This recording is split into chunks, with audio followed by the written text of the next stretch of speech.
Okay, so this is part 2 in the series, What Every Christian Should Know About Church History. Last week, just to give you the super quick synopsis, we started with the first generation of the church, with the eyewitnesses and the writing of the text. We talked a little bit about canon. We talked a little bit about the development of the church under Rome, and then about Constantine and the heresies regarding the person of Jesus, his divinity and humanity, the councils that responded to that, and we ended talking about St. Augustine. We're picking the story up, and each of the topics this week is going to sort of take us from about that point in history up through the late Middle Ages, and then we'll backtrack and take the topic straight through. I find that easier to follow than trying to intermix more than one topic and do it straight chronologically. So the first, I forgot to backtrain to the title screen. The first topic is monasticism, and you're probably familiar with the term. We're going to be talking about its origins and its meaning and its purpose, especially in this part of church history. So let's begin there. It says, as the church became more mainstream, so we're talking about that transition between the persecuted church under Rome to the official and eventually privileged church in the later Roman Empire.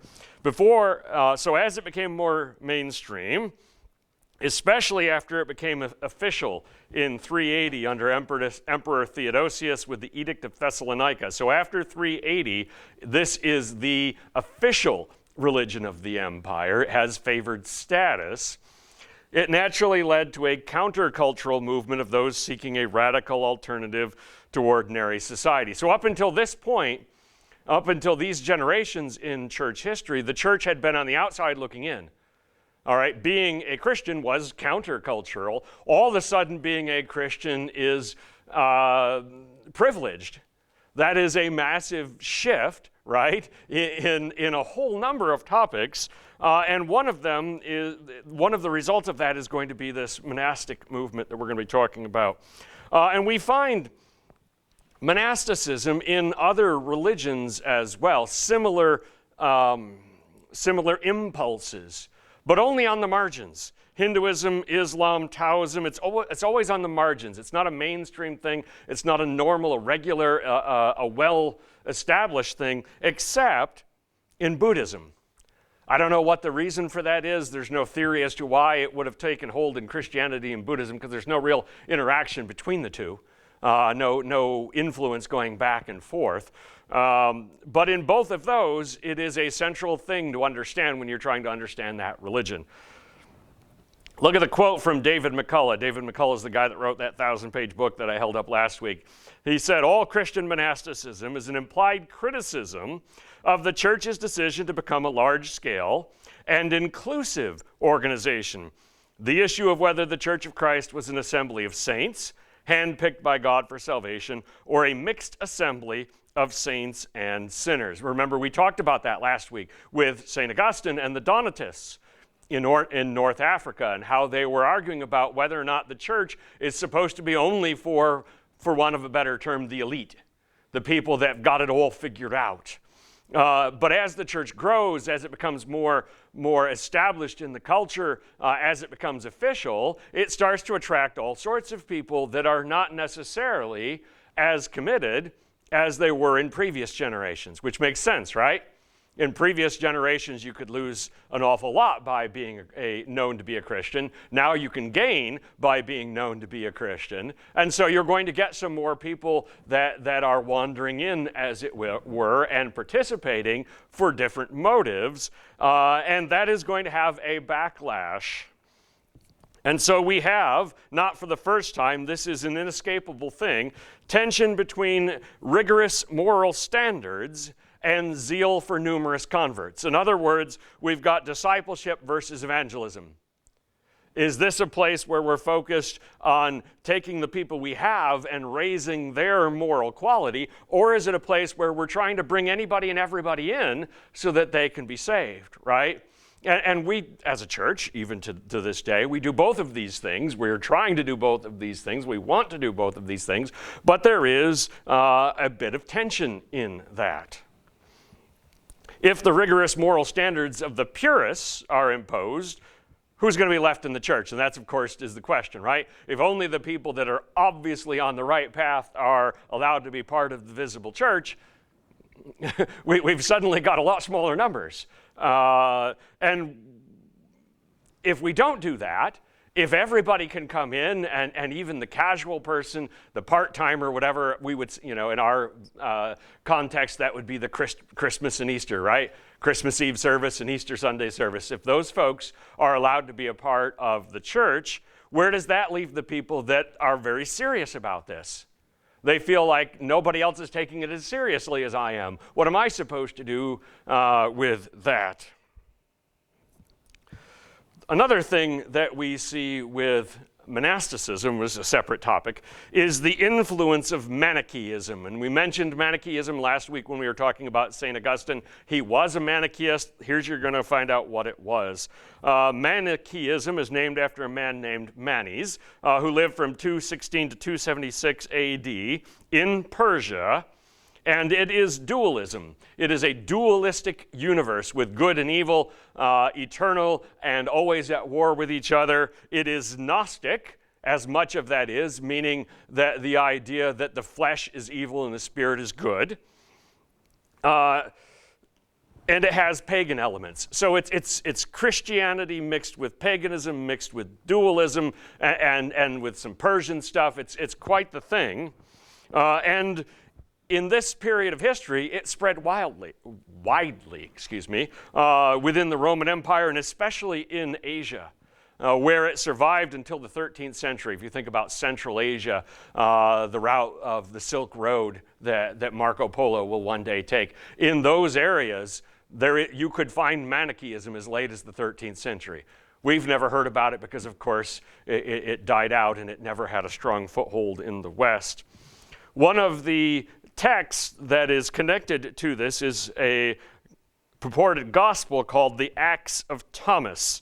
It was, as far as we can tell, written in the 3rd century, and it's what we called pseudepigrapha. Pseudepigrapha is the fancy pants way of saying you got the wrong title on it, because it wasn't written by Thomas. It was written a couple hundred years after Thomas died. Obviously, he didn't write it. But in the Acts of Thomas, you have something interesting, because the gospel of this purported gospel praises celibacy and speaks of intercourse as filthy. And you're wondering, where is this coming from? A fascinating episode happens in that. Jesus appears to a newly married couple in their bridal chamber, which is weird already, right? What are you doing here, Jesus? And he implores them to abstain from the marital act on their wedding night and tells them that they should never have sex, even for procreation. Here's the quote. And of course, this is an older quote, so it's old-timey style, but I think that's cool. "If ye abstain from this foul intercourse, ye become holy temples, pure, being quit of impulses and pains, seen and unseen, and ye will acquire no cares of life or of children, whose end is destruction." It's an interesting thing to say, children, their end is destruction.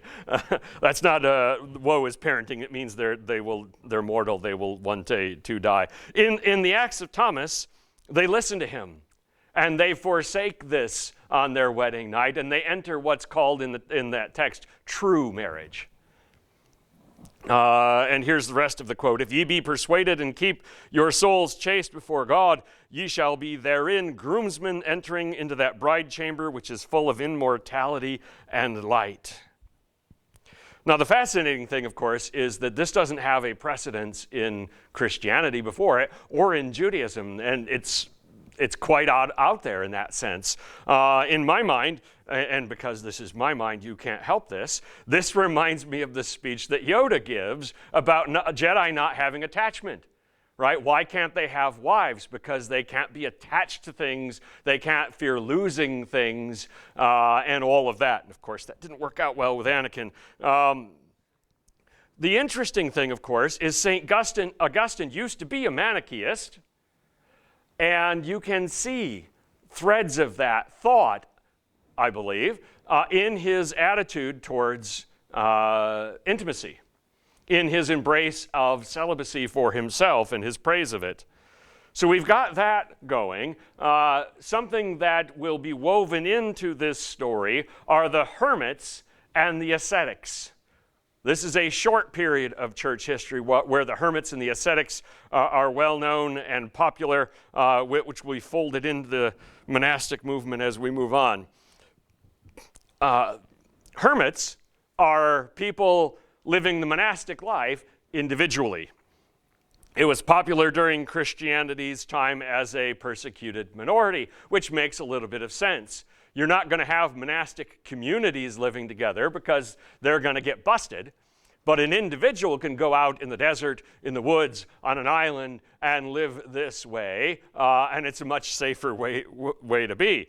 So this is the 2nd century, the 3rd century. Since then, the vast majority of people living a monastic life, whether as a monk or a nun, would do so in a community. So this is a short period of time that we see this. One of the famous hermits is a man named Antony, who was born in about 250 in Egypt. He wanted to live a Christian life out of touch with anyone else, and that is a fascinating thought. He wants to live a Christian life without anyone else around. The Greek word for wilderness, Aramis, is where we get hermit from, so that it's someone who lives in the wilderness. During Diocletian's persecution, during that that short period where half the martyrs were made, others fled to the desert and joined him. But when the persecution ended, they said, well, we're not here for keeps. And they went back home. Along with him was an ex-soldier named Pachomius, who converted to Christianity, and he came up with rules for how hermits could live together, which of course is an odd thought. But there were more of them out there in the desert because of the persecution. So we've got some hermits, and then we have these interesting fellows, the stylites. Simeon the Stylite, and stylite means pillar dweller. And you'll find this interesting because this is odd. This happens primarily in Syria up through the 5th century. Simeon was a man who went up on a column and he never came back down. He had like a little tree fort, so to speak, up there on this pillar, and he lived there. People sent food up by rope, and I'm sure they had other biological issues going the other way. And people came to visit him because he had this holy reputation. He would stand up on his pillar. They put it at a crossroads, and he would preach and yell out at the people walking by. He became very famous for this. Over the next 7 centuries, about 120 people in Asia Minor imitated him. But of course, this is not going to catch on in other climates, right? You're not going to have pillar dwellers in the Alps or in France or someplace where you get snow in the winter, because that's not the way to go. It's where the climate is possible. But that is an interesting sort of, we're isolating ourselves, but we're also sitting right here on a crossroads where everyone can see us, kind of thing. We also, in this period, have the first examples of what we call hagiography, and that is simply saint writing. The lives of saints becomes a big deal later on in the church, one of the most popular forms of writing. Athanasius, the bishop of Alexandria, we remember him from last week because he was the one that championed the Nicene Creed against Arius and the Arians. Well, Athanasius wrote about Antony, the man that lived out there in the desert by himself and made his life seem like this amazing holy thing. One of the things that's going on here is that as we switch from the persecuted minority to the accepted and then even privileged majority, is that martyrdom dries up. And you're thinking, well, that's a good thing. We don't need more martyrs. But that was a form of devotion in the early church, a way to show how much you believed, how serious your faith was, And if you're not being persecuted anymore, the question becomes, how do we do that? How do we show we're serious about this? And so the path of the hermits and later the monks, that self-denial, that self-punishment, becomes the new way that you could be a saint. No longer do you have to risk getting killed for your faith. You just simply have to turn over your whole life for it in some particular way that shows that, whether that's living out in the desert or later on living that life of abstinence in a community. The question at this point in church history is this going to be accepted or rejected?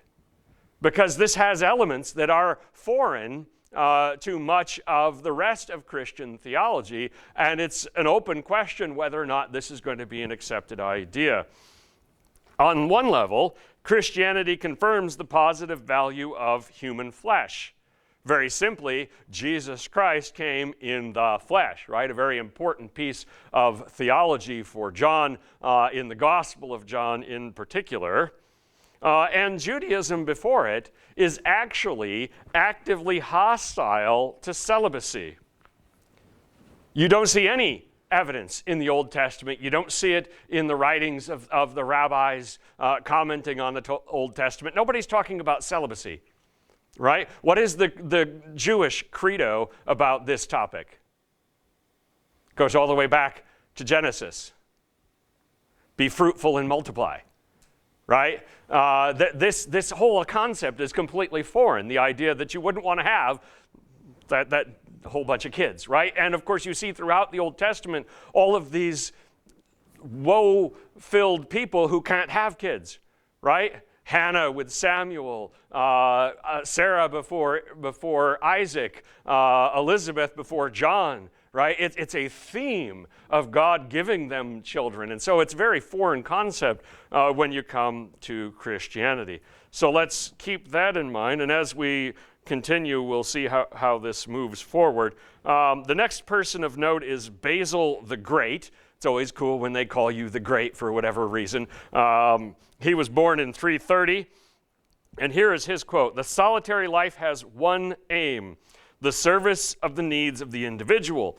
But this is plainly in conflict with the law of love, which the apostle fulfilled when he sought not his own advantage, but that of many, that they might be saved."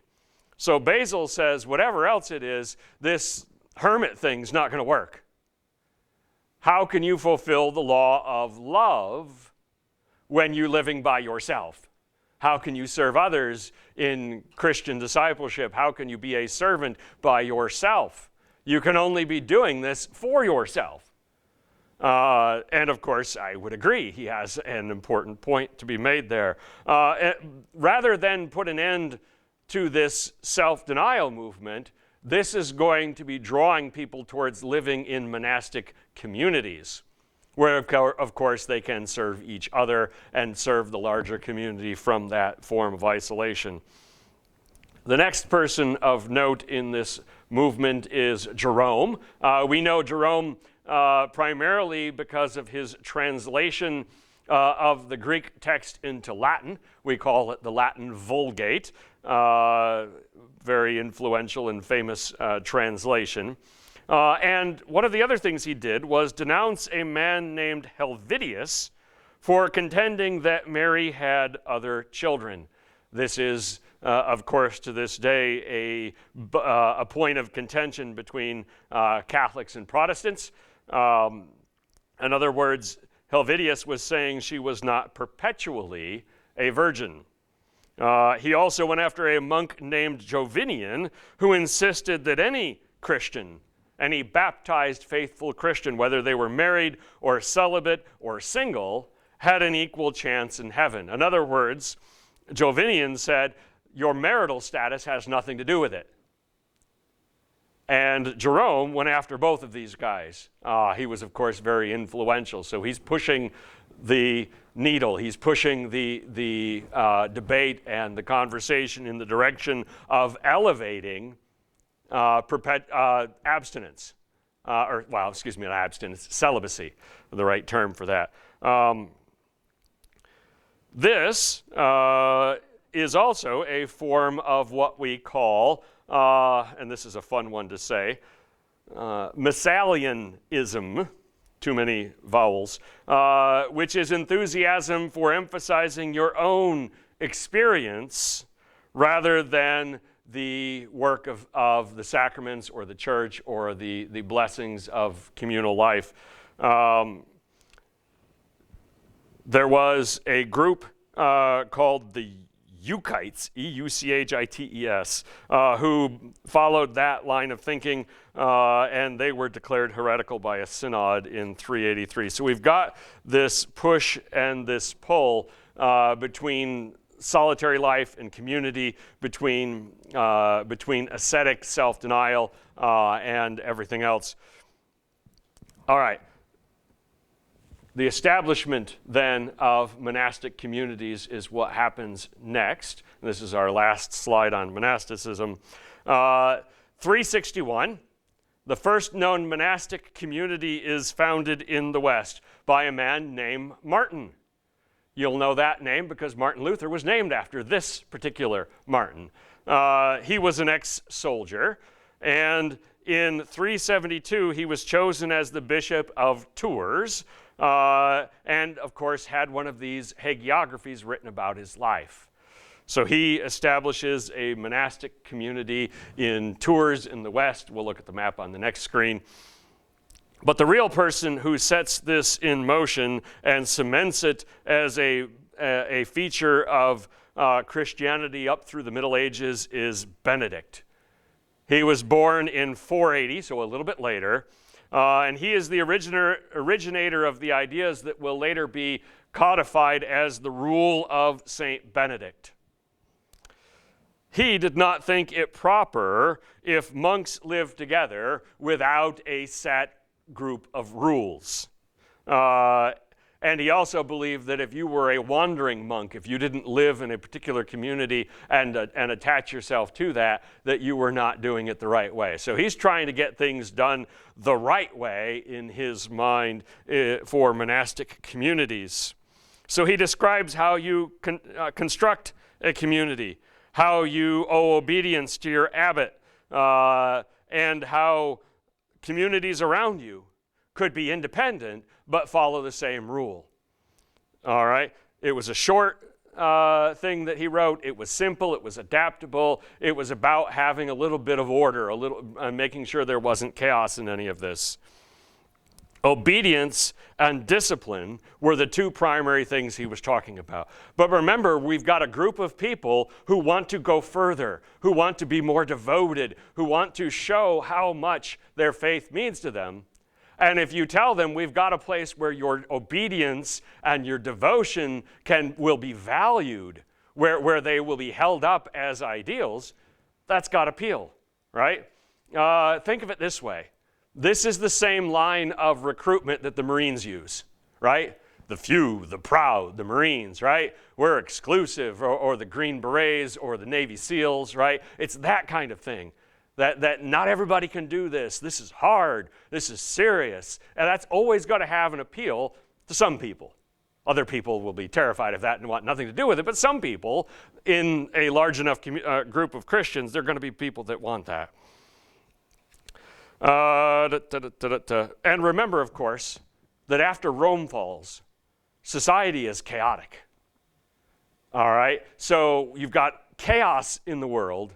You've got change everywhere, and you've got these monastic communities saying, come and join us, and everything will be set, right? You know what the rules are. You know what's expected of you. They won't change, and that's going to have some appeal as well. So the first two commands of the rule of Saint Benedict are work and pray. They did a lot of work, right? Growing their own food, manual labor. Of course, in the ancient world, there was a whole lot of manual labor to be done, and an awful lot of time in prayer.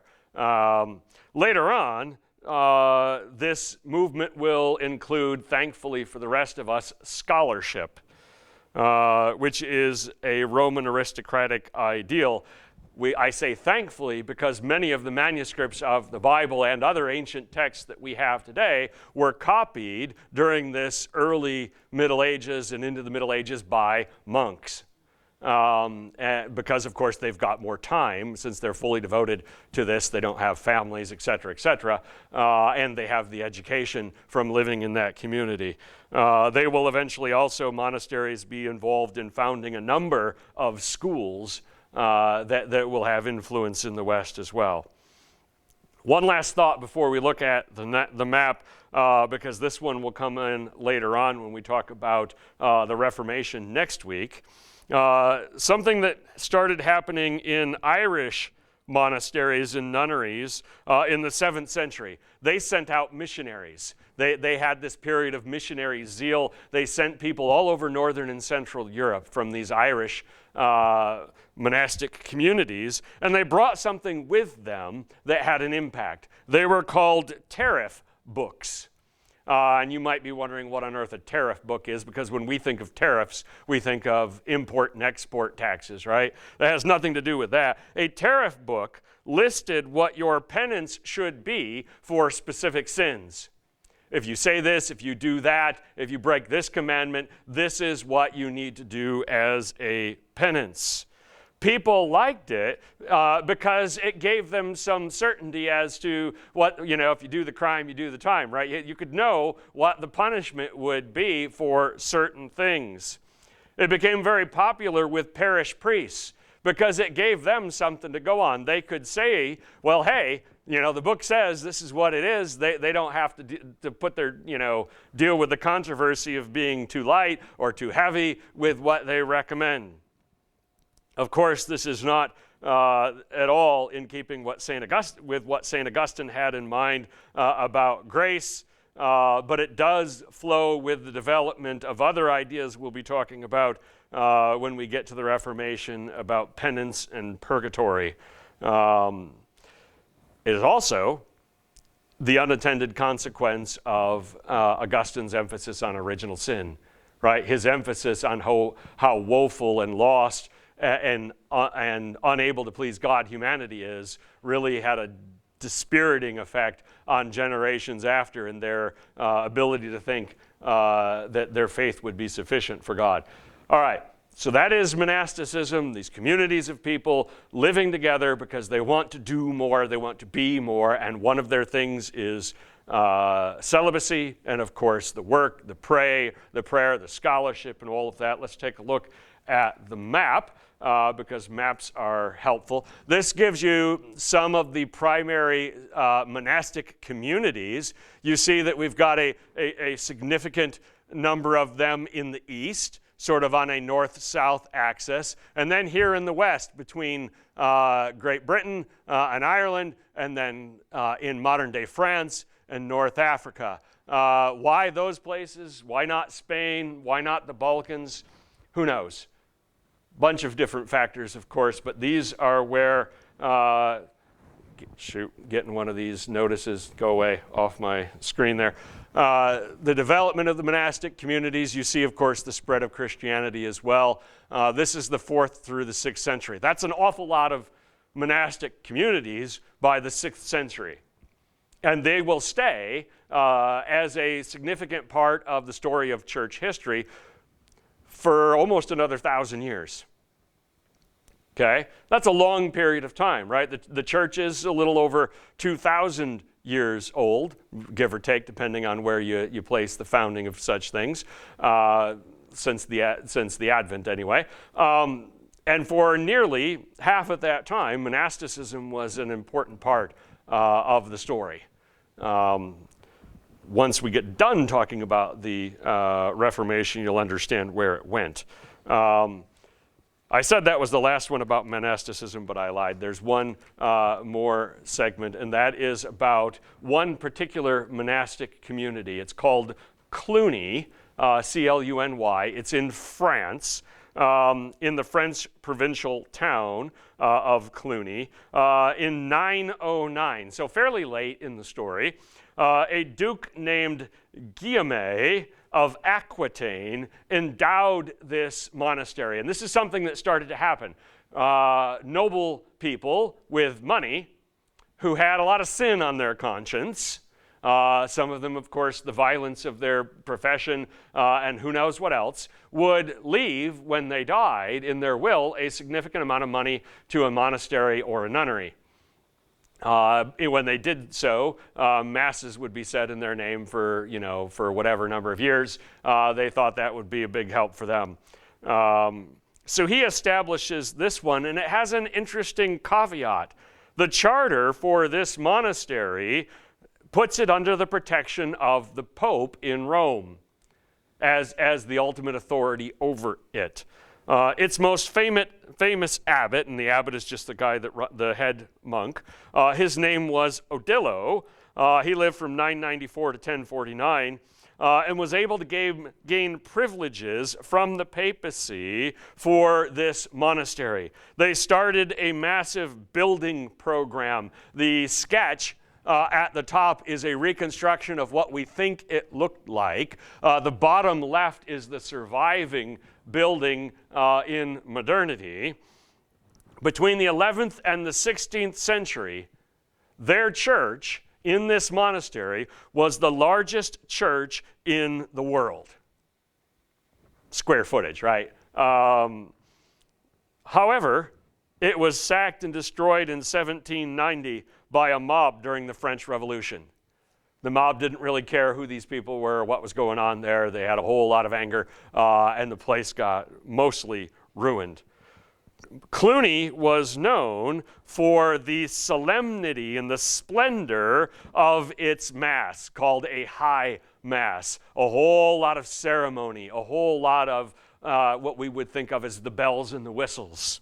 All right, and people imitated that. People came to Cluny, they saw what they were doing there and said, oh man, look at how they did this and look at how they did that, which of course is not unlike how so many churches today are imitating what they're doing at megachurches, right? The music they're singing there, the style that they're doing there, you see that popping up everywhere. It's something similar to that in terms of attraction. However, at Cluny, they rejected the Benedictine, after the rule of St. Benedict, tradition of having the monasteries all be independent. And instead, they said any Clunaic house, any monastery that is connected to us, has to have allegiance to the abbot of Cluny. So rather than independent monasteries, they started what we would think of as franchises. Right? Locally owned and operated, but you still got to listen to corporate on certain things. Rather than having pilgrims come to Cluny, because there wasn't anything particularly special there, they helped pilgrims go on the road through this monastery and other ones that they owned and operated to Santiago de Compostela in northwest Spain, which is where the bones of the Apostle James were purported to be. And so people made that journey down to Spain, and they helped them in that, providing places for them to stay and food and whatnot for the pilgrims.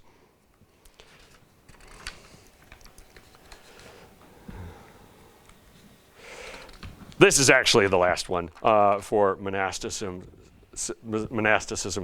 Beginning in the 11th century, up until this point, okay, so from the 3rd century to the 11th century, celibacy is only in the monasteries and the nunneries, of course, male and female. Nobody else is involved in this. All right, and some people don't understand that. But beginning in the 11th century, you start a long battle between the church hierarchy in the West and the priests to require all of them to become celibate. Up until this point, most priests were married. They had families, they had children. Beginning in the 11th century, there's a number of reasons, we'll get to those. One of the motivations for that was the fear that ecclesiastical property, that church property, was being inherited by the children of priests. That when a priest died, the land that was supposed to belong to the church and support that parish church would end up in the possession of his kids. And then also that this parish, this church, would become an inherited thing, passed on from father to son kind of thing. which is what, of course, most aristocracy and most of those positions in that time in history were. So it's not unusual for them to be afraid that would go the same way. In other words, the priesthood would just become another landed aristocracy. The church would lose control, and they wouldn't be able to remove bad priests or have any influence there, because they would just inherit it from generation to generation. Who knows what that kind of priesthood would have looked like, right? Since church history didn't go that way, we have no way of knowing what an inherited priesthood would have done for the next 3, 4, 5 centuries and what might have happened. In 1139, at the Second Lateran Council, all clerical marriages are not only declared unlawful, in other words, you can't get married if you're going to be a priest, but all the ones that existed were declared invalid. Celibacy now is a barrier between the clergy and the laity. It makes them different. Previously, they were not on this front, right? The parish priest and his congregants would have shared the same experiences with marriage and fatherhood and all of that. Now he's different.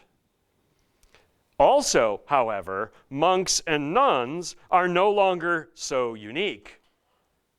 So for the last 8 centuries or so, monasticism had this mystique, right? These were the diehards. These are the guys that take it seriously. They give up sex and marriage and children in order to fulfill this. But now all of the priests are doing that too. And so some people, it's drawing some of those people away from the monasteries into the priesthood, and also making the monasteries a little less special. The Second Lateran Council instantly declared then that every woman married to a priest is now just a concubine, and every child of a priest is now officially a bastard. So that didn't go over well for that particular generation. There was a lot of bitterness, there was a lot of fighting, not swords, but with words and whatnot, and protesting. But by the 13th century, it was a done deal. Which is why, when you get to Martin Luther in the 16th century, and he declares himself independent from Rome, one of the ways that he established that was to do what? He got married to a former nun in order to say, we are done with that, and this will symbolically declare that we're walking away from that. Of course, up until that point, he himself was a celibate priest. Another thing that brings the close, starts to trend us towards the end of monasticism being powerful and well established, is canon law. At this point in the Middle Ages, the church starts to codify its laws and add bureaucracy and add sort of normal avenues of rules and regulations and whatnot. Those were things that previous to this gave a lot of leeway, and there was also, of course, a lot of influence that the monasteries had. Now the bishops are clawing that back. All right, bishops were not, at this point in church history, all that happy with all of the influence and power that abbots had. This is not a surprise to anyone that knows anything about human nature, right? All right.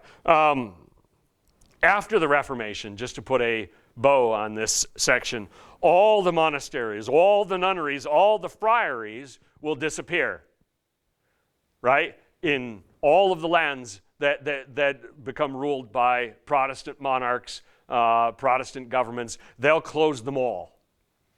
There's a very good reason why they closed them all. It was beaucoup bucks for those kings, because they confiscated all of those lands that formerly those monasteries had controlled, those nunneries had controlled, and they said, thank you very much. We're doing this in the name of what is good for the church, but it was really good for their bottom line. So I have a little grain of salt about their motives in that respect. It will leave a void, because right up until that moment, the monasteries were one of the primary places for healthcare, education, and scholarship, for reading, writing, right, book copying, etc., etc. and that's going to have to be replaced in other ways, and it will end up being a part of the parish life of the church as well. All right. And then lastly, I have on there something that coincides with this is the dissolution of the Society of Jesus, the Jesuits, in 1773. They had a massive network of schools and colleges. This is also the period of time where kingdoms are becoming nations, and nations are taking over education for the people. The nations are taking over healthcare. And so the role that the monasteries filled very admirably and very importantly in church history for nearly 1,000 years is coming to a close anyway. We'll stop there. We'll take a breather. I'll get a drink to wet my whistle. Thoughts, questions, comments on monasticism and its cousin asceticism, which is that self-denial that is so key to this. So monasticism led to monasteries. Sure. Monasteries are where people that wanted the monastic life ended up in a community of like-minded people.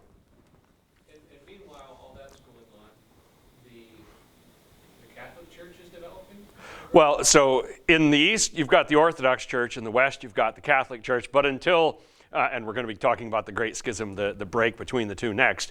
But until they split, there's just one church. But yes, so on the map, back the map up, back to the map. We've got monastic communities in the East, in the Orthodox lands. We've got monastic communities in the West, which will become the Catholic lands once those two sides split. So it's not a phenomenon that is more east or more west. It was popular in both areas for the same basic reasons. Yeah, so think of this as a parallel development to the life of the church, right? You've got the normal church life with the parish life where the local church, where the local people go to with their own priest. And then dotted here and there around the landscape, you've got monasteries where specific things are being done, healthcare, scholarship, study, and whatnot. The discovery of genes, right, of traits inherited was made by a monk studying his garden and looking at the traits in his plants, right, because he had the time to do that. Your average farmer is not spending time thinking about that because he's scratching out a living trying to keep his 5 kids from starving this winter kind of thing.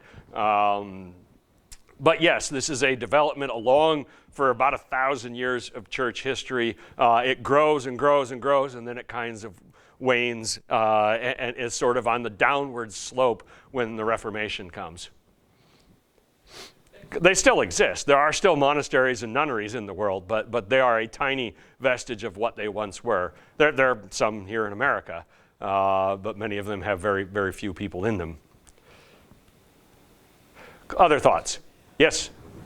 The parish, typically, what was a parish like? Was the building built of wood? Well, there's going to be huge variation in the church buildings in this time period. I don't actually spend any time talking about the church buildings, but they did not have pews. That's a modern invention. The people stood. Or sat on the ground, but primarily they stood. The people were in the back, and they didn't really do much because the Mass was in Latin. The priest faced the altar, not the people. They didn't have much participation. But again, that's not all that unusual in the ancient world, right? Ancient religions were not designed for the masses of ordinary people to participate. It was about what the priestly class did, about what the people chosen for that did. So it's not unusual that is a long developing process of how the worship in churches developed, how the music developed, how the liturgy developed, how the participation of the people developed. We don't get to anything that you and I would recognize as a modern church service until we're in the period of the Reformation. Sure. They still had catechisms. They still had opportunities to teach the young people and people that would be responsible for doing that. And as has always been, mom would have done much of that at home as well. All right, let us then move on to our second topic, because of course we're already behind schedule, but we will find out how we do. The next is the Great Schism, and schism is a cool word because we don't often use it. This is a map showing the eastern and western half of the Roman Empire. We'll talk about how it came to be two halves on the next slide, but remember this map, because later on we're going to show the east-west split of the church, and that map and this map look an awful lot alike. All right, let's take a look at that then. This is, as I call it, a split long in the making. In AD 285, now we've got to back all the way, I had you all the way up into the Middle Ages near the Reformation. Now we go all the way back to 285. The Emperor Diocletian, a bad man, right? He persecuted the people horribly, a lot of martyrs, but one of the things he also did was split the empire into a western and eastern half. He realized the empire is just too big, too hard to administer. We've got to break it into smaller pieces, and we've already got a natural split, because in the West, the culture is centered around Latin. In the East, the culture is centered around the Greek language. And so they center the eastern half of the empire around the new capital, which Constantine will later call Constantinople, because he's that humble kind of guy. These are pre-existing lines. They're linguistic lines, cultural lines, geographic lines, right? Economic lines. This was not an arbitrary line, right? A lot of the lines on our map in the world were made by British imperialists in the 19th century or 18th century, whatever. They had no idea where boundaries should be. They just drew a straight line, and you get what you get. That's not what this was. They knew what they were doing when they put this as the East and that as the West. It made a lot of sense. A couple of events that we need to get to make sure you understand where they fit in. In 378 at the Battle of Adrianople, the Eastern Emperor is killed in battle. His name was Valens, but it was a shock because the barbarian army was close to Constantinople. It's not far from there, and he went out to fight them, and they lost. And this is showing that trouble is brewing. In 382, you have Jerome translating the Bible into Latin in the West. So in the West, from this point on, the services are in Latin, the Bible is in Latin. In the East, the services are in Greek. They're still using the same Greek text that's been copied since the Apostles. In 410, you have the sack of Rome, which of course shook the world and started St. Augustine writing City of God, because he said, what's going on in our world? In 476, you have the last Western Roman emperor. His name, Romulus Augustus, that's an imposing name, but he was set aside by a Germanic king named Odoacer, who basically said, you're not an emperor anymore, and my army says so, and he went away. And that is the end of Rome in the West. In the East, we have attempts by the Eastern emperors to reconcile the Monophysites and to the church. We talked about them last week at the Council of Chalcedon. You had the people that wanted to emphasize the one nature of Jesus more than the Council of Chalcedon did. They're primarily in Syria. Well, they're in the eastern part of the empire, and so the Eastern church is trying to figure out how to bring them back into the fold. But every effort to bring them back into the fold is alienating people in the West who are saying, don't mess with the Chalcedon. That was the right way to say it. Why are you doing that? They're doing it for a practical reason because they've got people that they want to bring back into the church, but in the West they don't have that. It alienates the Western Latin church, and there actually was a short schism, a time when they were not on speaking terms, between 482 and 519. It got patched up, but it's a harbinger of things to come. After Rome falls, the Bishop of Rome is little regarded by the Eastern Byzantine emperors and the Patriarch of Constantinople. And basically, in the East, they say, we're still the Roman Empire. We don't know who you guys are anymore. That empire fell. You guys are nothing. And so they don't pay any attention to the Pope. All right? The Patriarch of Constantinople is the one that matters in their mind. At the Council of Chalcedon, we talked about that one before, in 451, the bishops of Rome, Constantinople, Alexandria, and Antioch and Jerusalem were all set forth as having equal rank. There's only one of those in the West, right? The other four are in the East. Eventually, the Patriarch of Constantinople will establish his supremacy over the other three in the East because he's operating out of the empire's capital. That helps, right? If you're operating out of where the government is seated. But in the West, the Bishop of Rome has no competition. The Patriarch of Carthage used to be an important guy, but the Vandals sacked the city and left it in ruins in the 5th century, and then the Arab armies came and sacked the city in the 7th century, so there's kind of the end of that. So basically, with the Western Roman Empire in ruins, with no other bishop of equal importance in the West, it's only natural that the Bishop of Rome is going to gain supremacy. In 751, a king named Pippin, which is a cool kind of name, doesn't sound too imposing, but he was a Frankish king. He gave lands that he had captured from the Lombards, who were a Germanic tribe, to the Pope. And you're thinking, well, that's awful nice of you, right? You're giving land to the Pope, Pope Stephen. But those lands used to belong to the Eastern Byzantine emperor. The Byzantines, for many, many years, tried to maintain southern Italy as part of their empire. And so those lands were taken by a Frankish king out of France and given to the Pope. And the Pope was like, thank you, but he didn't give them back to the Byzantine emperor. That's not going to make him happy. All right? But it's also going to establish what we know as the Papal States. You ever wonder where the papacy got a country from, right? They used to have a country until the 19th century. The papacy controlled land in and around Rome. That all began in 751 with King Pippin. But it will make things complicated in the West for the next 1,200 years. Because the papacy has a kingdom to worry about too. And its theology will get mixed with its political aspirations in Italy. They will fight with French kings, they'll fight with German kings, they'll fight with everybody on the borders in response to that. So where does the divergence come from? Why did we end up with an Eastern church and a Western church?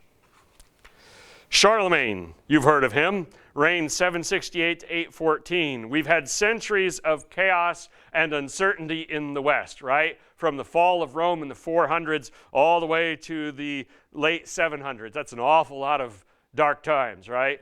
Of chaos. The court of Charlemagne reestablishes authority in the West. He is the first man to successfully sort of bring parts of the former Western Roman Empire under one person's control, rather than just a bunch of small kingdoms fighting every man for himself. He will be crowned by Pope Leo III on Christmas, nice, in AD 800 in Rome as the new Roman emperor. That's where the title Holy Roman Empire comes from. The Holy Roman Emperor. That sounds like a weird thing to be centered in Germany and in France and in Austria. Why is there a Holy Roman Emperor there? It's because of this. Charlemagne crowned by Pope Leo III. However, the emperor in the East, in Byzantium, in Constantinople, is the still Roman emperor, and he doesn't appreciate the Pope conferring that title on one of his rivals. In Charlemagne's court, his chaplains begin using what we call the filioque. in the Nicene Creed, where it says about the Holy Spirit, who he proceeds from the Father and the Son. The "and the Son" is added by Charlemagne's chaplains in the West because they were fighting against Arianism amongst the Goths and the Vandals. So they had a synod in 675 in Toledo in Spain that led to this. But that was not a concern in the East. So previously we had concerns in the East that were upsetting people in the West when changes were made. Now we've got concerns in the West leading to a change that upsets people in the East. Right? Because it's not their problem, so why are you messing with the creed, is what they are saying. We also have growing confusion between Greek and Latin terms. Theology can be very technical, right? Arguing about the minutia of the right word in certain cases. But when you keep translating back and forth between Latin and Greek while you're doing that, you have another reason for there to be misunderstandings and arguments. They didn't start reciting the Filioque, that added phrase, in Rome until the 11th century because it was so controversial with the Byzantines. However, Henry II, one of the kings of what would eventually become France, made the Pope add it because the Byzantines were who he was at war with in southern Italy. And he sort of pressured them to do that. So we've got an argument about the creed, and that doesn't sound like the worst thing in the world, right? And the Son. Why are we arguing about that? They took it seriously. All right? It was personal. They took it as an insult, that sort of thing. Another thing, small things build, all right? The Latin Church in the West, after the Council of Chalcedon, in the Eucharist, in the Mass, in church, began using unleavened bread. It's known as azima in Greek. They started using unleavened bread instead of regular bread for what would be passed out. You're thinking, who cares what kind of bread we're using, right? Well, they cared. Here's how much they cared. In 1231, so we're going to fast forward for this example, on the island of Cyprus, which is in the east, following the Third Crusade, this island was under French control, which is kind of weird, right? Why is Cyprus under French control? The Third Crusade tells you why. 13 Greek monks were burned at the stake for refusing to use unleavened bread in the Eucharist. In other words, they said, we are more loyal to the Patriarch in Constantinople than to the French who currently run this island. That's how seriously the monks took it. That's how seriously the Latins, anyone from the West, who controlled that island at the time took it. Killed people over whether or not you should use regular bread or unleavened bread in the Eucharist. So we're growing in opposite directions, and little things are starting to add up. This is something that I added to this section in part because I don't think most people in the West have ever heard of it otherwise. It's called the Iconoclastic Controversy. 726 to 843 is the time frame. But it also illustrates the difference between East and West. You know that Christianity owes its heritage to both Judaism, right, to Hebrew language and culture, but also to Greek. And there are several fault lines between Greek culture and Hebrew culture and Jewish culture. All right, one of those is what we do with images. Greek culture had no problem with displaying the human form, right? Famously, the Greeks loved to sculpt people naked, right? They had, in their gymnasium, they went about naked. They competed naked in the games. They had no problem with the human form, all right? Hebrew culture, however, in keeping with the second commandment and the forbidding of graven images, generally rejected the idea of statues, right, of things made in the image of people. In the West, St. Augustine, again, I told you this guy was so influential, we keep bringing him up, renumbered the 10 commandments and put images in the same one with no other gods. He made coveting two different things, two different commandments in order to do that. In other words, in the West, graven images is tied to no other gods. So it's not a problem if you carve something as long as you don't worship it. As long as it's not idolatry, it's okay to have a statue. And we signify this by numbering the commands different. But in the East, they don't do that, and that taboo remains there. The Protestants, in case you were wondering, went back to numbering it the old way, the way the Jews do, which is why we don't follow St. Augustine in there. However, in the East, they are taking this commandment against graven images literally, so they decide we can have images, we'll just never grave them, we'll never carve them. They'll be on flat surfaces. Smart. We're thinking this thing through, right? As long as we do our art two-dimensionally, we're not violating the commandment. So they specialized in mosaics, right? Their tiled mosaics are wondrous. They keep unearthing them in archaeological digs. They're amazingly beautiful. And also something called icons, and we're going to be talking primarily about icons. Icons are pictures of the Holy Family or the saints on two-dimensional flat surfaces. In 717, Leo III becomes Byzantine emperor. At this point, Islam is growing, right? This is after Muhammad starts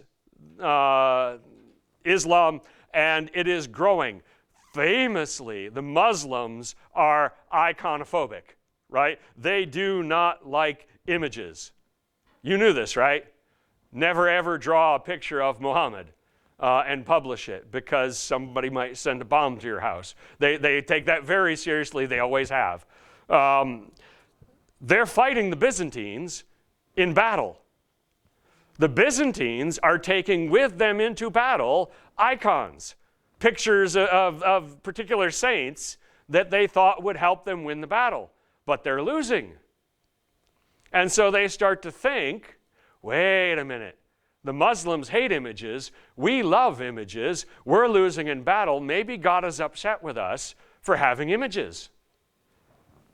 All right, it's a causation fallacy, right? Just because the images were there doesn't mean they had anything to do with the battle, but they figured why not and thought maybe it was the thing. And so people that didn't like them gained power and influence in the empire.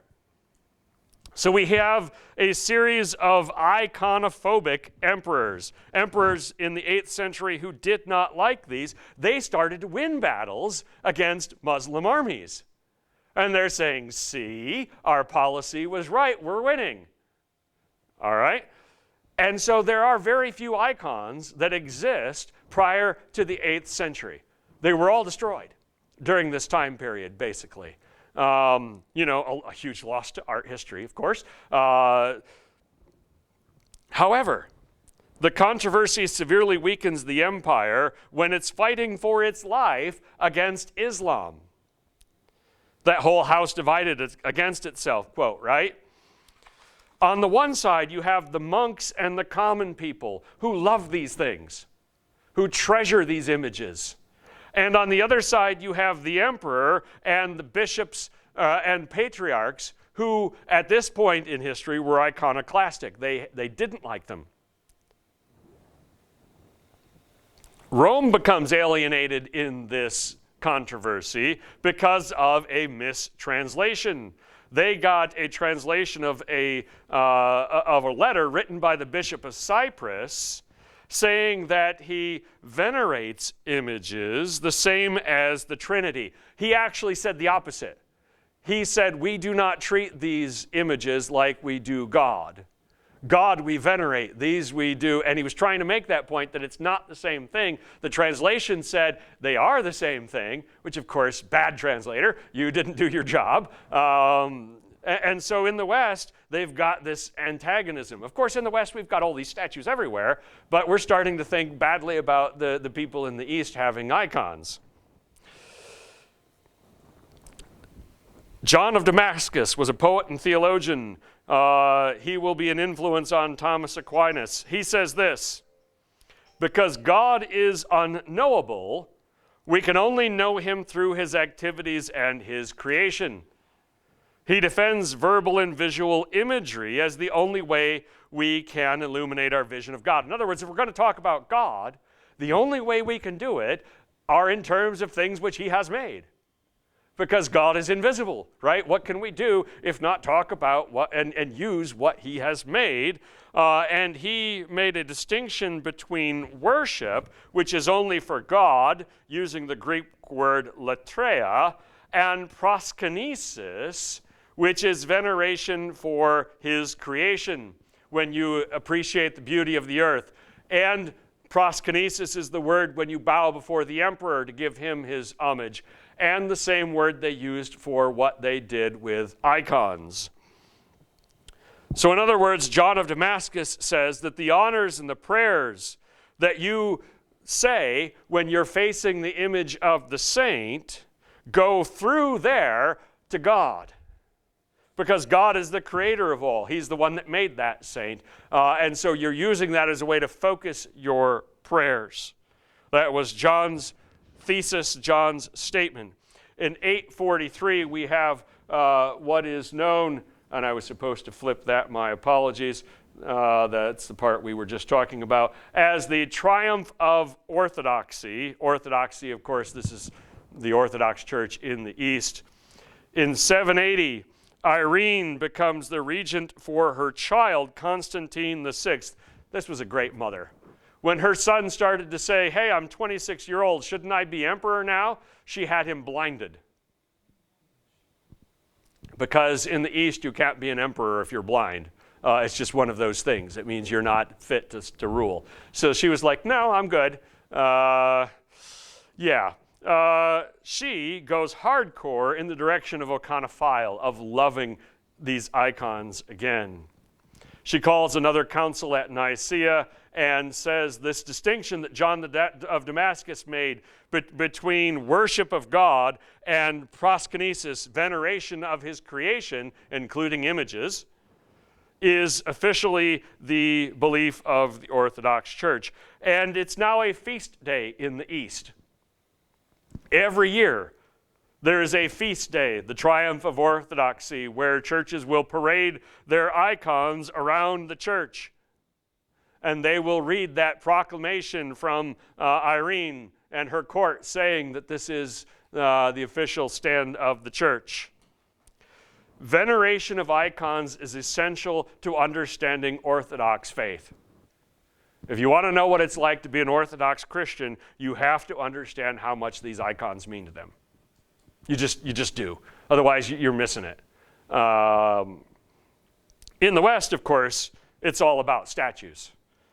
Thomas Aquinas, because he's influenced by John of Damascus, will use those distinctions and talk about, in Latin, hyperdulia, as the veneration for Mary, the Mother of God, and say the same thing. That it's not worship, it's veneration, and we're venerating Mary because she's the Mother of God, etc., etc. However, and this is the way things work, Protestants will discover the writings that Charlemagne's priests wrote against the East and against their love of icons, and use them against the Catholics in the West during the Protestant Reformation. Everything gets recycled if it sticks around long enough. Coming up on the end of this one more, and then we've got the map. Finally, the split. So we've got the issue with the filioque, we've got the issue with the unleavened bread, we've got the controversy about the icons. In 1054, this comes to a head. Pope Leo IX sends his friend, Cardinal Humbert, to Constantinople concerning the ongoing dispute about Eucharistic bread. They're still fighting about the bread 600 years later, right? And you're thinking, why? But no, that's how serious this issue was to them. And this is what Humbert does. He and his entourage stride into Hagia Sophia, the most sacred ground in all of the Orthodox Church, right? The massive church in Constantinople. During services, he walks up to the altar, takes the Pope's declaration of excommunication, where he declared that the ecumenical patriarch Michael, and I can't say his name, Kerularios, was excommunicated. So he's got this papal bull, right? This piece of paper with the official seal. He walks up to the altar, boom, puts it there right in the middle of the church service, turns around, walks to the door, takes off his shoes, shakes the dust off, and walks out. It was not well received. Okay?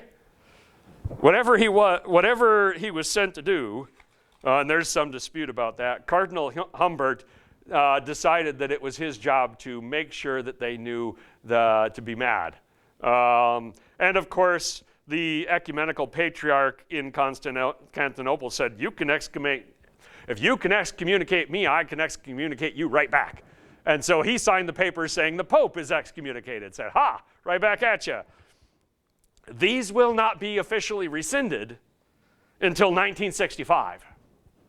So for 900 years, the Pope had declared the patriarch excommunicated and the patriarch the Pope. Paul VI and his counterpart in 1965 formally said, okay, enough of that. And they rescinded them. Actually, the Orthodox and Catholic churches have been gaining a lot of understanding in the last 50 years. So it took hundreds of years for this split to become an actual literal split while they were growing apart the whole time. And then it took 900 years for it to be healed. Lastly, the map. Remember the first map? Here's the second map. It's about the same thing. All right, the east-west division is this red line here, and then the dotted line, which will eventually shift out of Italy, and then over through here. It's the same as the east-west split of the Roman Empire, really. Greek east, Latin west, with very few exceptions. A couple other things that this usefully shows us. At the moment of the excommunication between east and west, this green line is the border between Islam and Christianity. There were other things worth worrying about than excommunicating each other at the time. The control of Sicily, the fighting in Spain, the ongoing war between the Byzantines in Asia Minor. But there is where we ended up. Pause for a minute. Questions about the split between East and West. If we didn't have different culture, if we didn't have different language, these little things wouldn't have become the big things that made the split.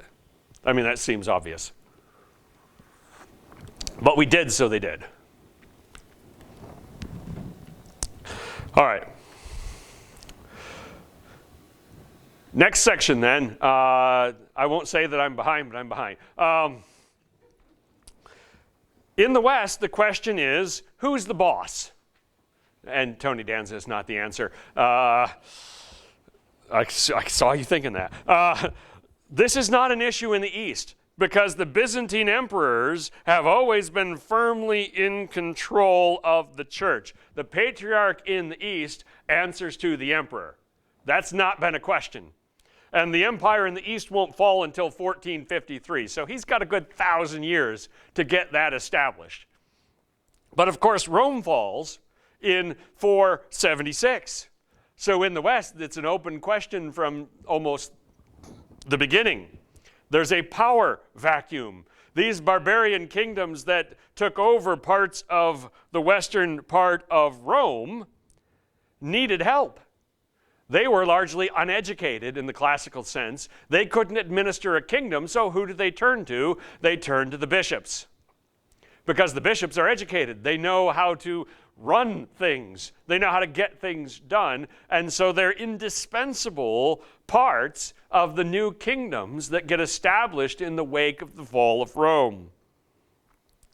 That fragmented political situation will keep anyone from saying, I am the one that everyone has to listen to for centuries. The kingdoms in Spain and North Africa and France and Italy, nobody can say they're the boss until Charlemagne. So for all that time period, the Pope is gaining power and influence because there's no one to challenge that. We have what's known as the donation of Constantine. We know now that it was a forgery made in the 8th century, 500 years after Constantine was dead. It claims that the Constantine the Great had donated to the Pope sizable power in the political realm in the West. That Constantine had said, you know what, when I go, I want the Pope to have a whole bunch of power politically. Convenient document that was made in the 8th century. Obviously, it was a fake, but for 500 years, it'll be used in arguments with the King of France or the King of Spain or the Holy Roman Emperor saying, see, look at this paper from Constantine. Let's get back to Charlemagne. We talked about him before. The Holy Roman Empire. Charlemagne, 768 to 814, he establishes a kingdom from the Pyrenees to Germany. So basically all of modern-day France, more or less. On Christmas Day in 800, Pope Leo crowned him as the Holy Roman Emperor. We talked about that, beginning the Holy Roman Empire. But this is the key I didn't mention before. Leo knelt in homage to Charlemagne as the Western Emperor. He's the only pope to ever kneel before a king or emperor. And his successors were not happy about that because they believed he never should have done it. He had some practical reasons. Charlemagne was a really, really, really powerful dude. And he may not have stayed pope if he had refused to do so. It's one of those things. So what is going on in the West? We have endemic warfare. Endemic simply means it's going on all over the place. There's too much fighting. By the 11th century, so a few hundred years after Charlemagne, we're finally coming to an end of that period of time where we've got invasion and warfare everywhere, right? That's the period of the Vikings invading England, invading France, invading everywhere. That's the period where the peoples of the East, the Poles, the Hungarians, the Czechs are invading. We see nobles starting to regulate their land usage. It's at this point in time that the rural population of much of Western Europe becomes serfs. Not freedmen working their own plot of land, but serfs working on land that belongs to a noble. This is also the time when we firmly establish the parish system. So starting in the 11th century and lasting to the 20th century, most Christians in the West will experience devotional life in connection to their local parish church.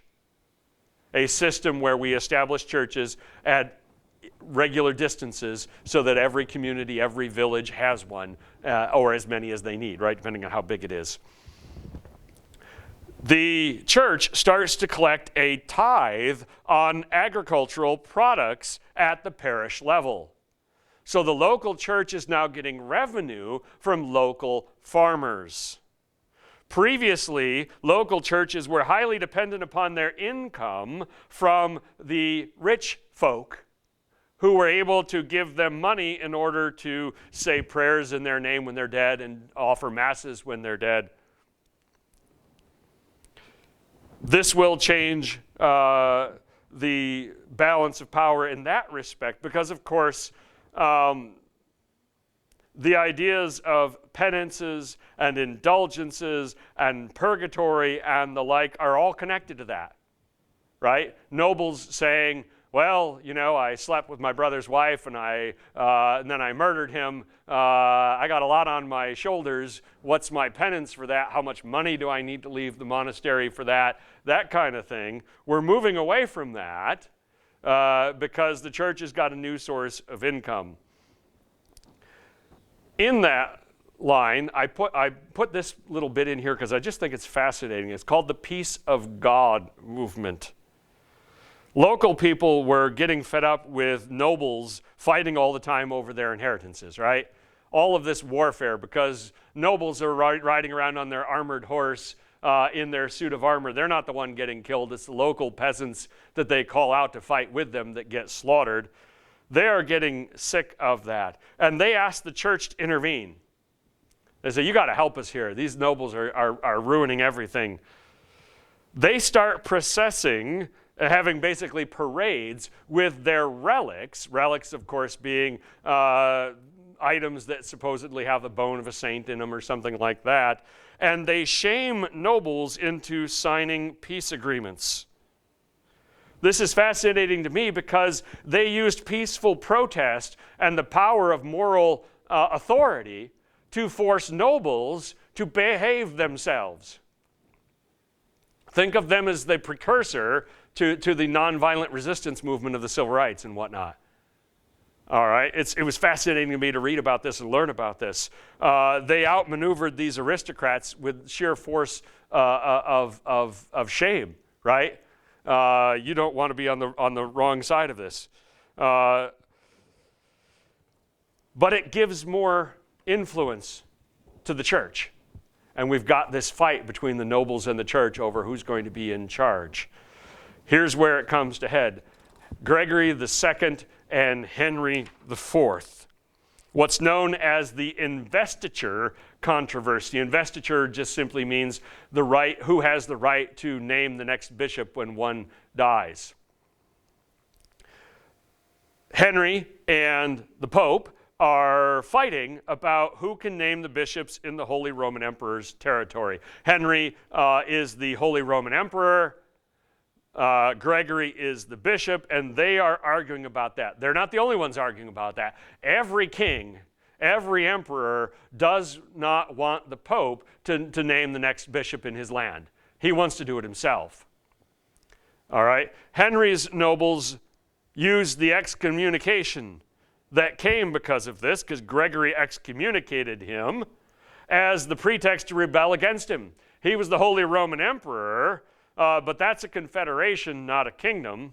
And so they start saying, hey, we're not going to pay our taxes, Henry. We're not going to show up with our troops when you call us to, because you're excommunicated. You're out of favor with God. We can't side with you. That was very short, very, of course, greedy on their part, but it worked. And so Henry said, well, guess what? I'm going to name a new pope, and we'll have a different pope than this pope. But nobody liked his new pope. It must have been like New Coke. It fizzled. Nobody did. So Henry was backed into a corner.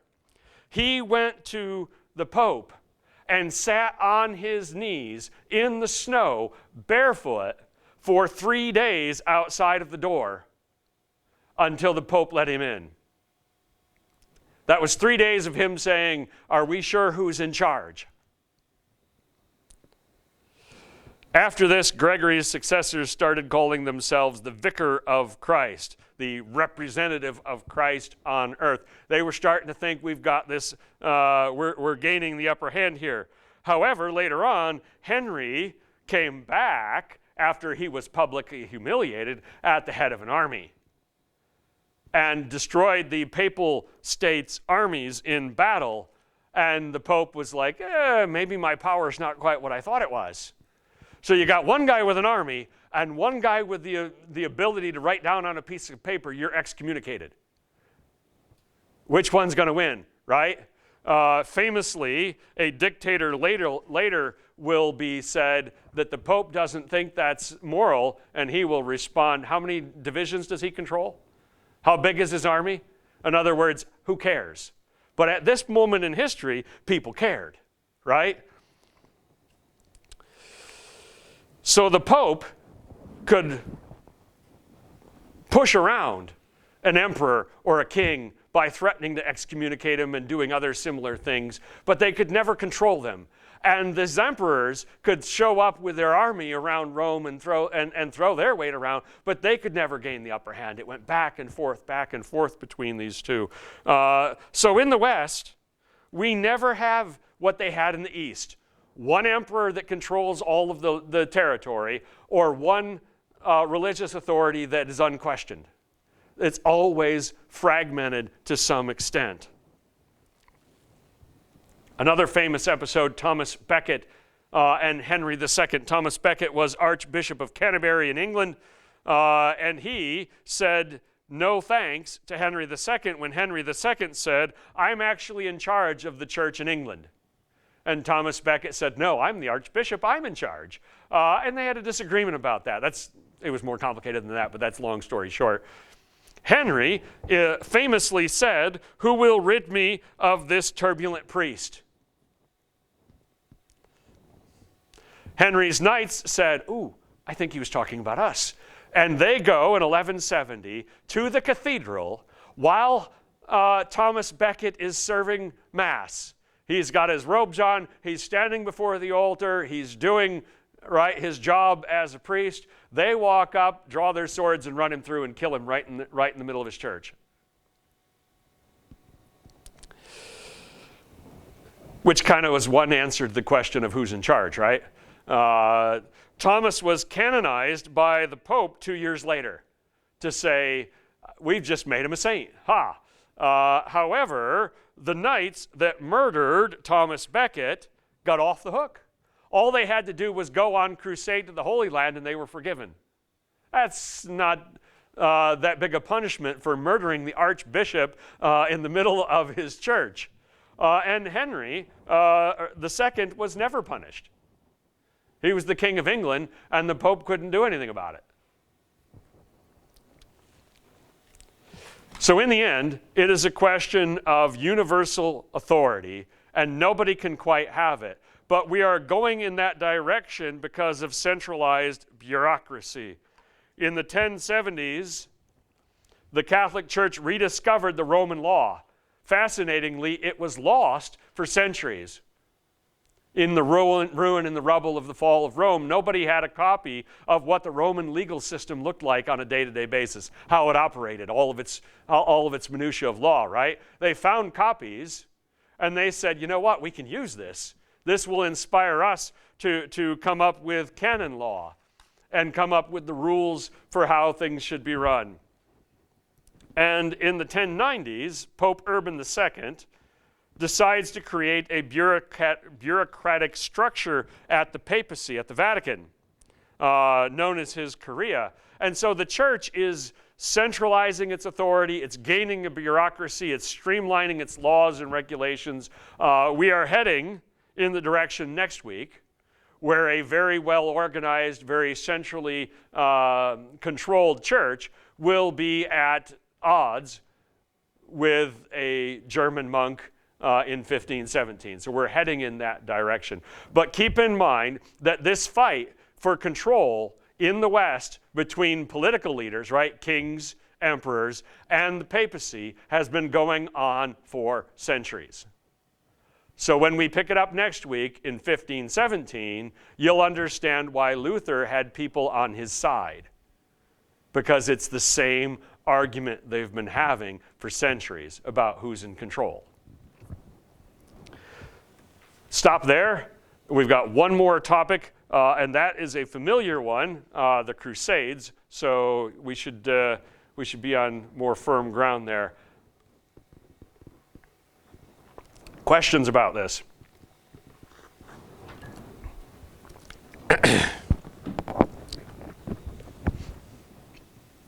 All right.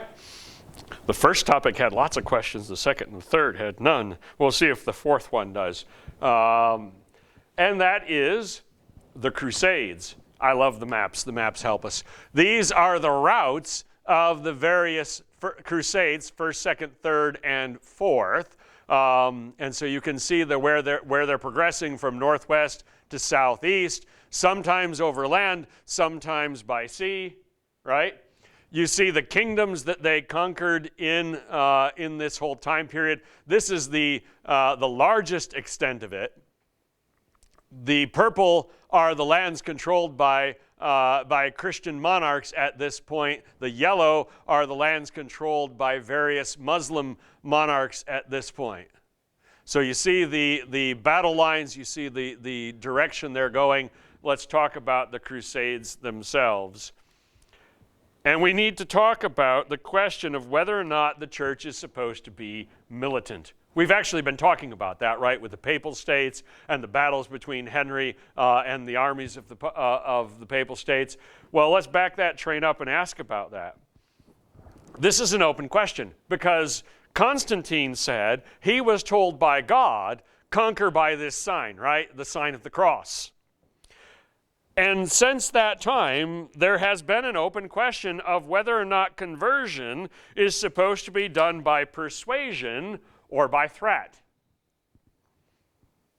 The first time power was used on behalf of the church, as I told you, was just a couple years after Constantine with the Donatist controversy in North Africa. But in the intervening centuries, the spread of Christianity has largely been through missionaries, not armies. Now, this will change when we start talking about the West, or about the New World and the conquest of it. But until that point, there is very little, there are very little episodes where an army shows up, conquers a land, and says, you all have to convert to Christianity. That will come later, but we don't have any of that. So military weakness it's not so much that they were more noble and didn't believe in the idea of conquering a people and forcing them to convert. They just didn't have the power to do it. You think about that, right? If they had had the power to conquer the Vikings, from England or from France, to go back to where they came from and subdue them and force them to convert, they would have done it, probably. But they were on the receiving end of that butt kicking, not the giving. And so you don't have that conquest in the name of Christ. Eventually, the Vikings stopped because they converted, because missionaries went there, and of course some of them got murdered doing so, but they risked their lives, and they converted those lands by reason and persuasion. So we've got that question hanging over us. In 1009, the Caliph, he's the ruler, Al-Hakim of Egypt, he was famously mentally unstable, ordered the demolition of the Basilica of the Holy Sepulchre. Constantine had built over the site, which was the purported site of the tomb of Jesus, a cathedral. And this Egyptian ruler, this Muslim Egyptian ruler, said, yeah, let's destroy that. Now, they rebuilt it in the 1040s, but it really outraged a whole lot of people, right? This is a sacred site. It's been there for 700 years, and outrage over that grew in time. At the same time, the pilgrimages to the Holy Land are a growing trade, because there's this new land route via Hungary. Now go back to the map and you're thinking, land route via Hungary? How does Hungary get me to the Holy Land? That's this route here, this where the red, the green, and the blue, purple is. People would come from this area, travel by land all the way down through here, go across and all the way to there. That is a long trip. That's a serious person's pilgrimage, but they were doing it, and regular people were doing it because it could be done. Going by sea is very expensive. You have to hire, pay for passage on ship and all of that. So more and more people are going there. In 1031, the Muslim Caliphate of Cordoba, that's a kingdom in Spain, collapsed. And the Christian kingdoms of Leon, Castile, and Aragon, Navarre started pushing back. This is the beginning of the reconquest of Spain by Christian kingdoms. People start saying, maybe there's hope. Because for centuries, they had been wondering, where are the Muslim armies going to advance next? Right? What kingdom will fall next? What place will be invaded next? And now we are winning. And so people start saying, where else might we win? What else might we reconquer and take back? The Western church's attitude towards war starts to shift. It's amazing what winning will do for your morality about whether or not war is a good thing. And so holy war starts to become a hot topic. In 1061, through 1091, the Normans, these are the same Normans that conquered Normandy, right, and then invaded with William the Conqueror invaded England, those guys, Vikings formerly, they conquer Sicily. Previously, Sicily had been for centuries, had been right on the front line between Islam and Christianity. The Normans come down around, they invade, they conquer the island.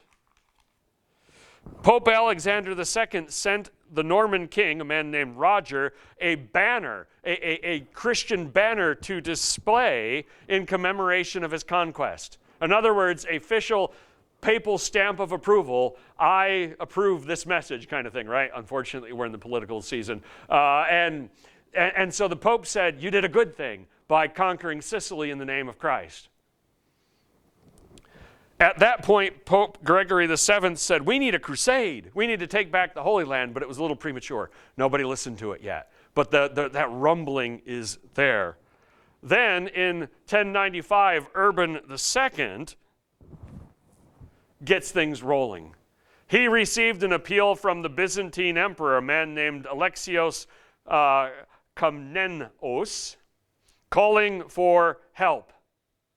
This is not the first time. The Byzantine emperors had appealed for help many times because they've been fighting for the last 3 centuries against Islamic armies in the eastern half of their empire. And so basically in this appeal, the Byzantine emperor contains all of the, writes about all of these pilgrims being outraged in Jerusalem. How these nuns who traveled to Jerusalem were being raped by Muslim men. Now, it's all fictional. It didn't happen, but it's excellent propaganda. No idea how much Pope Urban believed or didn't believe that those things were true, but it was very useful to talk about it. So Urban declares that if you die on crusade in a state of repentance and confession, in other words, if you confess your sins before you go into battle, right, and you take Mass before you go into battle, and you die, you will immediately gain entry into heaven. And remember, by this point in church history, we're starting to have all of this idea of purgatory. The idea that if you are a violent man in particular, it's going to be a while before you get into heaven. And who has that kind of weight on their shoulders? Soldiers, right? Noblemen, people who have killed a lot of people in their lives. And so the idea that you can get a get out of jail free card by going to the Holy Land and killing some Muslims has a lot of appeal. In 1096, a man named Peter the Hermit raises an army in the Rhineland, that's part of Germany today, and they perpetuate Christianity's first large-scale massacre of Jews. It had never happened before in Christian history.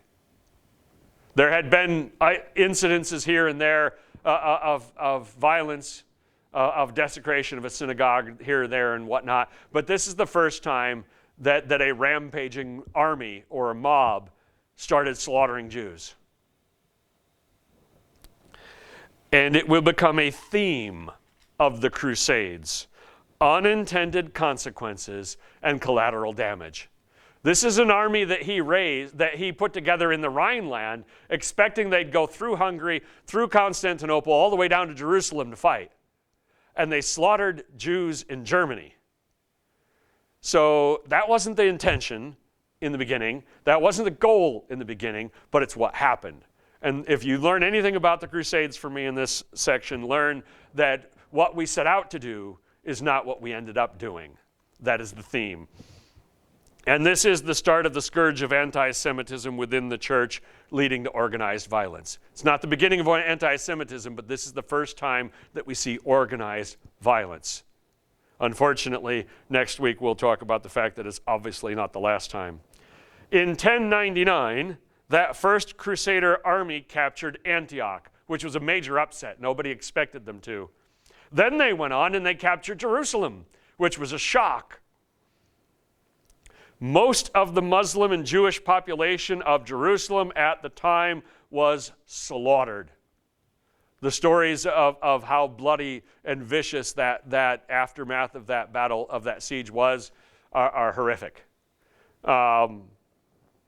Obviously, Muslim kingdoms surrounding the area were outraged, and there's going to be a pushback to that.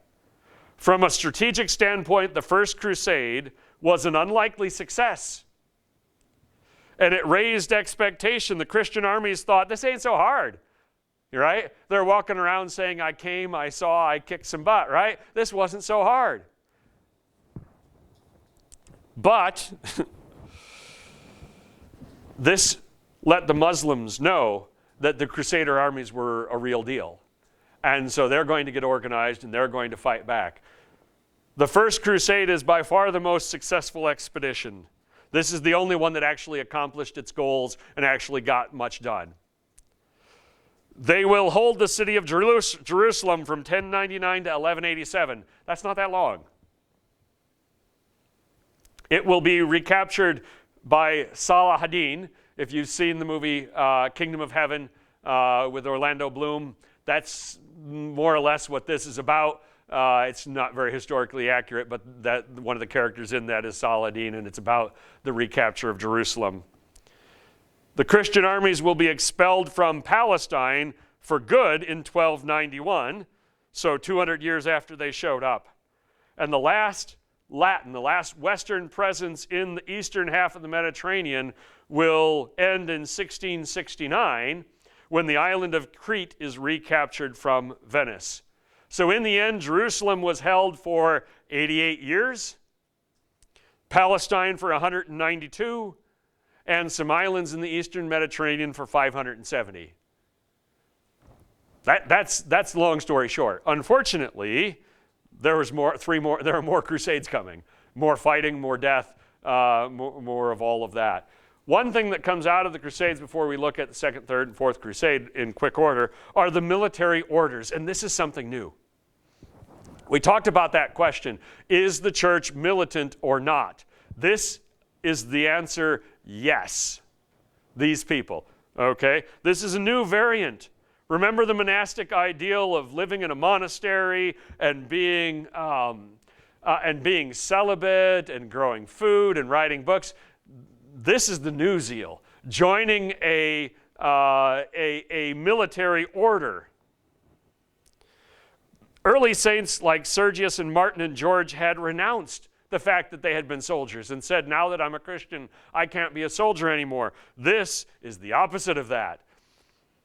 Nobles were donating land and volunteering to join these military orders. Let's look at a couple of them. The Hospitallers, from which, of course, we get the word that we use today, hospital, because that's what they were involved with. Better known as the Knights of St. John, founded in 1023. Their original purpose was to care for pilgrims in the Holy Land who were sick. But they eventually become a fighting order. They will fight rearguard actions in the eastern Mediterranean against Islamic armies until the 17th century. They evacuated the island of Rhodes under truce after a siege in 1522, and they ended up in Malta.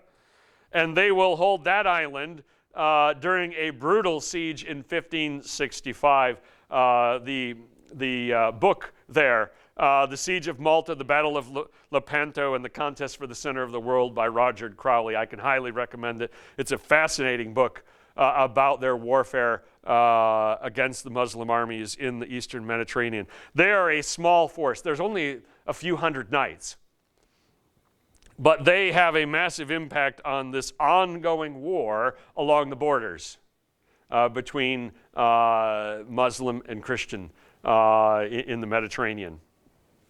We also have the Knights Templars, which of course have nothing to do with all of those weird conspiracy theories that have come out about them in recent years. From 1119 to 1312, they had 1,000 different outposts in Europe at their height. 20,000 members.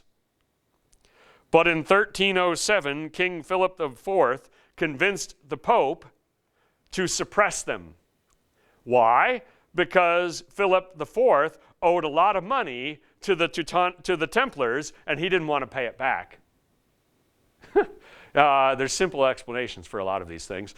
They tortured and burned many of them at the stake. So they did not have a good end. And then the Teutonic Knights, who were founded in the city of Acre in 1190, after they lost their fortress in the Holy Land, they relocated to the Baltic coast of all places. The last non-Christian European kingdom was Lithuania at that point. They went there to fight against them. They were, however, crushed at the Battle of Tannenberg in 1410 by the armies of Poland and Lithuania. Eventually, this will become the Dukedom of Prussia, and they will take sides with Martin Luther during the Reformation, and that will be the end of them. So you've got military orders for a few centuries that become sort of the in vogue version of monasticism. Guys that wanted to be a different kind of radical for God. The Second and Third Crusade, just briefly, because there's really not much to say about them. The Second Crusade, 1147 to 49, they did not achieve their goals in Palestine. Louis VII of France, Conrad III of Germany. The problem being that they couldn't work with the Byzantines because they didn't trust each other. That's a theme. Get ready for more of that. However, one of their contingents traveling by ship from England decided to stop at Lisbon in Portugal, and they helped capture the city back from the Moors. So that's really all they accomplished. The Third Crusade, 1189 to 1192, was raised after Jerusalem fell. Right? Everyone said, oh my gosh, we lost Jerusalem. That's a big deal. We got to send a new crusade. And this is the one that we know about because of Richard the Lionheart and the whole Robin Hood, Prince John nonsense. Along with Philip II of France, they go back to the Holy Land. They capture Acre and Jaffa, but they cannot retake Jerusalem. It ends in failure. One more of note is the Fourth Crusade. And this is our last slide. And I told you that the theme of the crusade is unintended consequences, right? This is that at its fullest. This is from 1201 to 1204. And it is a story that has all sorts of twists and turns in it. We have time for it. So they're organizing this crusade, right? And they're saying, we are going to go from Venice, because the Venetians have the ships to transport them, and we are going to go and we're going to capture Cairo, Alexandria, right? We're going to take Egypt and use that as a base to retake Jerusalem. It's actually a very good strategic plan. However, when spring came and the number of knights who said they were coming didn't arrive, the knights that were there didn't have the money to pay the Venetian boatmaster, the people that own the boats. They had promised to pay the money, they didn't have the money. So the Venetians said, you know what? There's this city over on the other side of the Adriatic called Zara, and they're our enemy, and they're real bad people. If you capture that for us, we'll forgive some of what you owe us. The problem, of course, being is that Zara is a Christian city. So the Venetians convince them to attack and sack a Christian city. They do. And then the Venetians take them to Constantinople. And they land their army there. And long story short, they end up sacking the wealthiest and most cultured city in all of Christendom. And it's not even close at this point in history, all right? Constantinople puts Rome, Paris, London, Madrid, whatever city you're talking about, to shame. How beautiful it is, its culture, its churches, its history. Why Constantinople? Because Constantinople is the capital of the Byzantine Empire, and the Byzantines are the chief rivals of Venice for trade in the Eastern Mediterranean. The Venetians worked with the Muslims. That's who they traded with. The Byzantines were their rivals. They would rather have their rivals hurt than their trading partners. Do the Venetians deserve most of the blame for this? Yes. Do they deserve all of it? No, because the Crusader armies still did it, right? After the smoke clears, and they burned a lot of the city in this siege, in this battle, no claimant to the Byzantine throne is left alive. All of the guys that could have been the next Byzantine emperor are now dead. And so Baldwin, the Count of Flanders, is named the new emperor. Of course, he's got no support in Constantinople. He's from Flanders, he's not even from that part of the world. Pope Innocent III couldn't have stopped it had he wanted to, because the Venetians and the Pope were not on good terms, but he wasn't all that sad either. Because remember, by this point, they consider the Byzantines to be heretics, and the Byzantines consider the papacy to be heretics, right? They've excommunicated each other. Looted relics from Constantinople flood into Europe. They stripped the city bare of all sorts of religious relics. The supposed crown of thorns ends up with Louis IX of France. And you have a massive bitterness between East and West because a Christian army pillaged, raped, and looted the world's largest Christian city. Right? That's a problem. And this is the most symbolic Christian city in the world. This is one of the lowest points in church history. The sack of Constantinople. Unfortunately, we have other ones that compete for the title of lowest moment in church history. We're going to be talking about next week the Inquisition, the 30 Years' War, the Holocaust, and of course the modern sex abuse scandal. So we've got other things that really suck in church history that are shameful, but this is one of those. As a consequence, the Eastern Orthodox Church will no longer be controlled by Greeks. Now you've got a Russian Orthodox Church and a Romanian Orthodox Church and a Polish Orthodox Church, right? Part of that stems from the fact that this city was looted at this time period and they lost that control. In 1261, the Latins were expelled from Constantinople. So they only controlled the city for 57 years. The empire was fatally weakened. In 1453, just less than 200 years later, the city will fall to the Ottoman Empire. And this is one of the great what-ifs of history. If the Byzantines had not been weakened severely by this, could they have held the city longer? No one knows. They were losing slowly but surely to the Ottomans. The Ottomans were on the rise, but this was a massive blow to the Byzantine Empire. A couple of other last events that will end our section here. In 1209, we have what is known as the Albigensian Crusade. This is in southern France against a people known as the Cathars. They were dualists. Their theology was perhaps heretical in a variety of areas. But the campaign was primarily a way for the King of France to destroy his enemies in southern France under the guise of a crusade. It contained genocides, mass burning, and was a gruesome moment. I know I just was talking about one. Here's another one that no one otherwise talks about. You have the Fifth Crusade from 1217 to 1221, but they failed to capture anything. You've got the Sixth Crusade from 1228 to 1244, and they gained control of Jerusalem by negotiation for a little while, but it didn't last. The Seventh Crusade, etc., etc. There's actually an Eighth and a Ninth Crusade as well, but none of these actually accomplished anything of significance. Eventually, this peters out, right?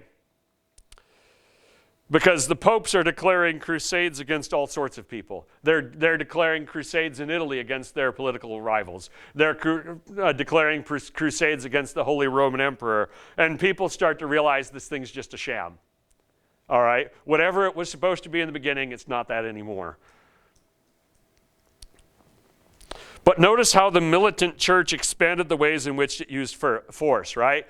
At first, we are only using violence against the infidels, right?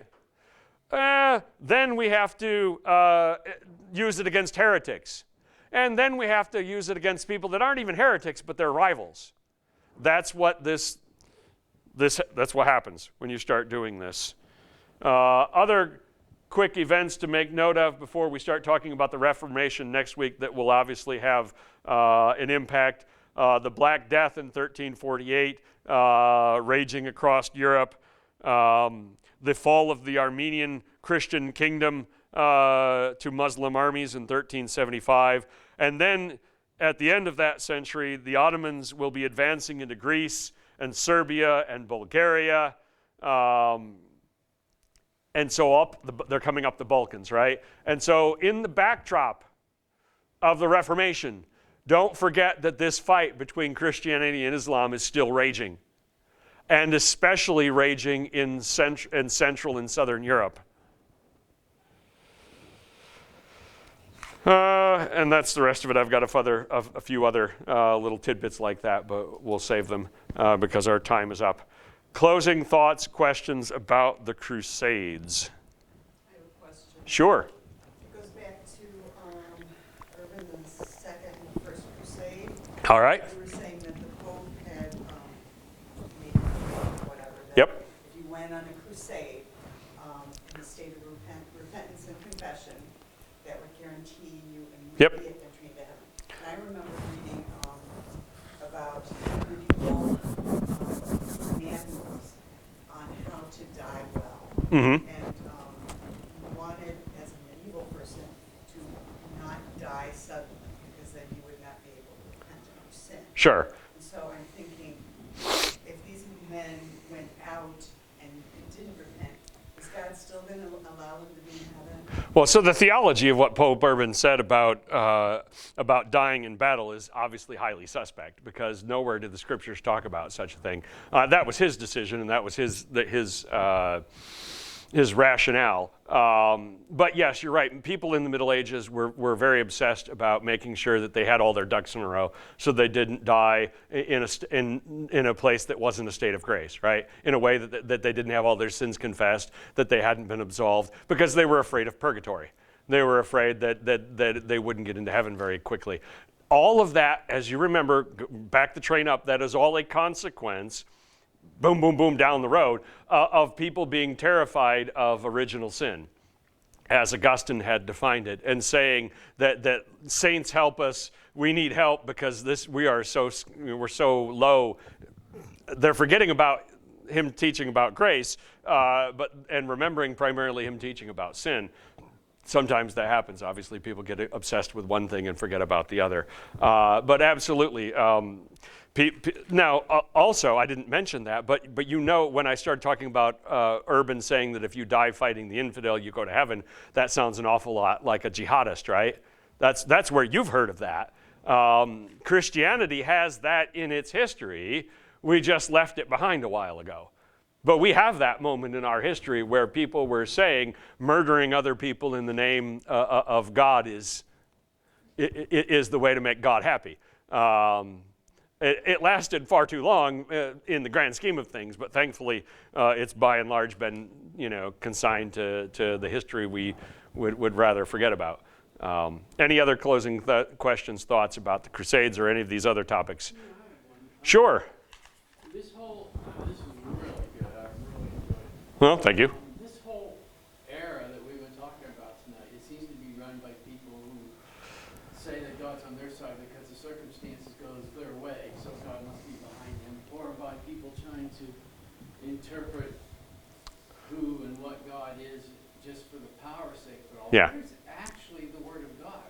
Okay, so one of the unfortunate things that when we study history like this is that we often point out some of the worst things.